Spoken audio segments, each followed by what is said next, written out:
Well, what did you think, Nick, when you heard the news that he'd passed away? I was really shocked, I've got to be honest, because as I'd said earlier, we'd had a massive falling out for sort of quite a few years, and then we'd made up at Lou Schultz, and Lou's a great guy who had a place Beautiful called the man, Aquarium. Yeah. It was Lou's funeral, and I found out that Lou had died, and I figured, well, you know, obviously Dave's going to be there, and I went to pay my respects, and Brendan came up to me and said, look, by the way, Dave's over there, you know, and you know, he'd like to say hello and let's just bury the fucking hatchet. And I went, yeah, okay, yeah, good idea. So, you know, Dave came over and shook hands and hugged and made up and all of that, all of that nonsense. And I hadn't seen him until it was just before he died. That's actually. Right, yeah, it was in September, wasn't it? At Boysdale. The band, I mean, we'd been nominated for an award, and it just so happened that Dave's daughter Courtney had been nominated for an award as well. And I remember sat in the downstairs bar thinking, is that Jenny? What's she doing there? Then I went, hold on a minute, that's fucking Brendan. What's Brendan doing there? And then I see Dave. It's like, Dave, how you doing? And he was like, oh, you know, my daughter Courtney is this. So I thought, oh, that's great, you know. And so we went upstairs, had a couple of drinks in our dressing room. And I said to Dave, you know, I'll see you afterwards, you know. And we're getting our picture taken, as you do as a group, you know, when they got the award sign behind you and everything like that. And Dave jumped in, obviously, and got a picture.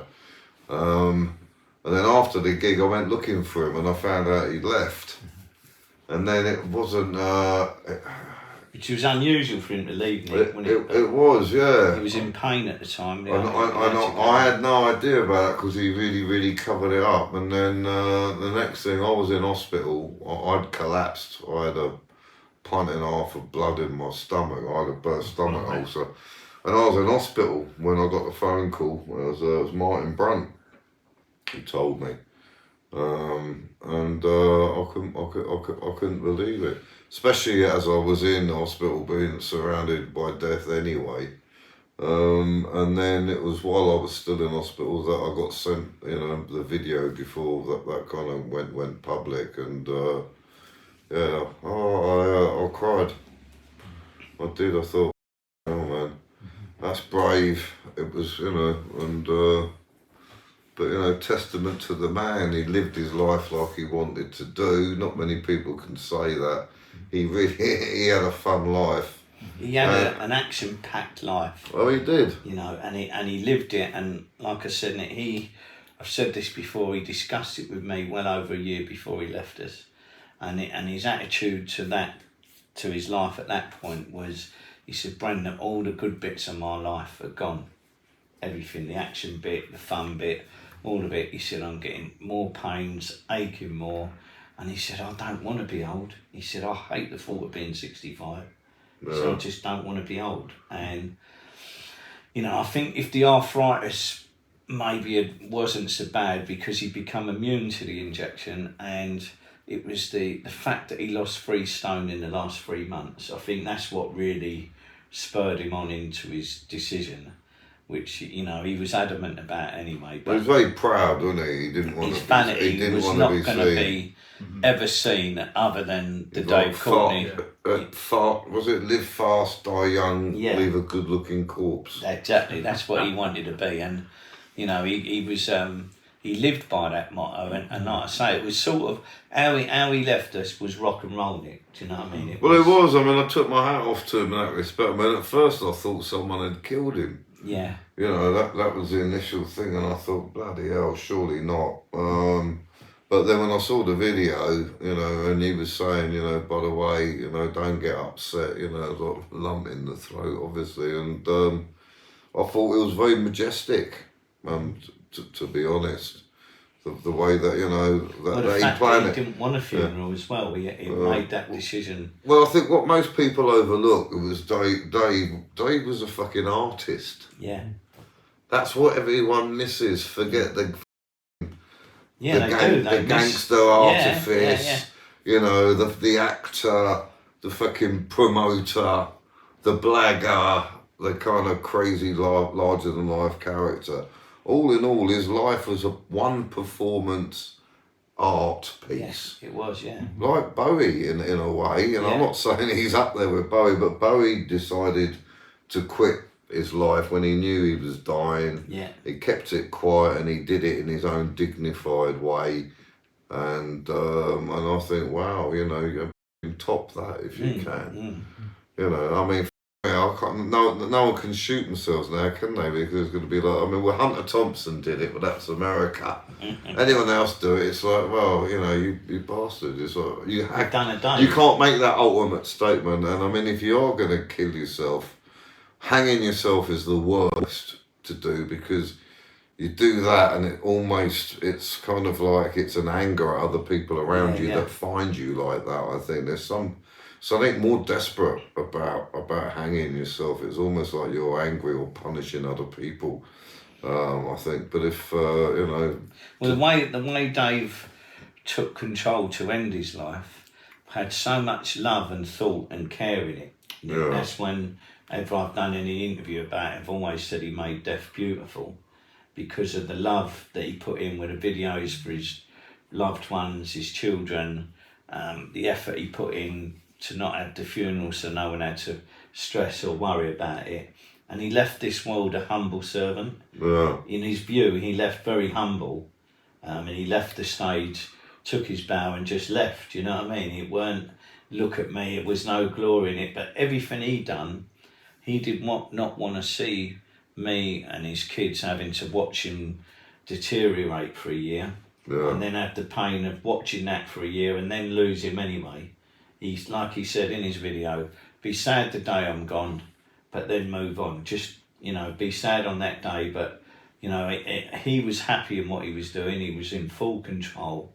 It wasn't a pressure thing. He was just ill in his body, and like I said, because he didn't sleep for like, he only slept twice a week for 30 years, so his actual body age, if you had worked it out, he was probably 85 or 90. Yeah. He never missed a party. No, I mean, that all of that amphetamines, it's got to catch up with you, isn't it, really? It caught up with him, you know. I think that Dave looked at it as a medicine for him. It was like an anti-inflammatory drug, and the night we see you at the Boysdale Award, he'd taken about 3 grams of speed that day, because that was the only way he could get over the pain of the arthritis. So it makes your body move, doesn't it? Amphetamines, you can't, you know, he just would take so much of it that he had to get up and he had to walk. But, you know, when it started to wear off, he could feel the pain in his feet, and that's what that night he said to me, Brennan, I'm going to seize up here, I've got to get home. But that was always his drug of choice, really. Yeah, it was. Because that suited his personality. Yeah.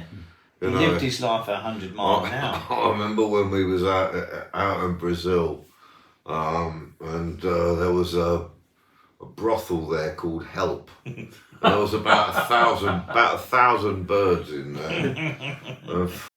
He was like a kid in a sweet shop, and you know, I'm not going to go into details, but we had some crazy scenes. But I remember the coke out there was really, really good, and it was only like £7 a gram. And he was like going, you know, but he was going like, he goes, Nick, you had the coke out here, and I went, yeah. He goes, it's supposed to be like the best in the world, and I went, well, it's up there, you know, with, you know, Top Gunner in it. And I remember one day we were going to some island, and we'd rented a bus to go to this island where Ron had owned a little villa, and he was on one so much out of his head. He was chewing my dad's ear off about how we should somehow get Ronnie Biggs out of Brazil and set him up somewhere else and do like, you know, trying to work out how we could turn it into a money thing. Yeah, but at that time, Ron didn't have a passport and he couldn't leave Brazil, you know, But yeah, he was funny. The ideas he would have when he was spinning out his box. But I remember when we landed after being out there. I can't remember, we were out there about 10 days, I think, or 2 weeks. You remember that he'd had this guy Max filming him constantly, everything he'd fucking said, practically almost, you know, with all the various whores and stuff, you know. Or, is that the right word, whores, or do you call them sex workers? I don't know. These days I can't keep up with the right terminology. And he's had this moment of clarity, thinking, hold on a minute, I've been looning it up for 2 weeks, giving it large, with this geezer with a camera who's filmed and recorded every fucking thing. What the fuck did I say in 2 weeks, you know? And so in the airport when we've landed at Heathrow, he's turned around to Max. He went, right, by the way, I want all the footage. And Max goes, what do you mean I want all the footage? He went, oh, I want all the footage. And when you ain't making that movie until I've seen it, and you know, he goes, because there could be a lot of stuff that's damaging to me and my image and stuff like that, you know. And Max said, don't be ridiculous, you know, who do you think you are? I'm the filmmaker and it's outrageous. Nobody asks a director, you know, that they want to see the footage until the director wants to show them the footage. So Dave just smacked him and knocked him over in the airport. So he got up, running, crying to go and find my dad. And he's like, Bruce, Dave has just punched me in the face. And my dad said, well, you will lie with panthers, mate.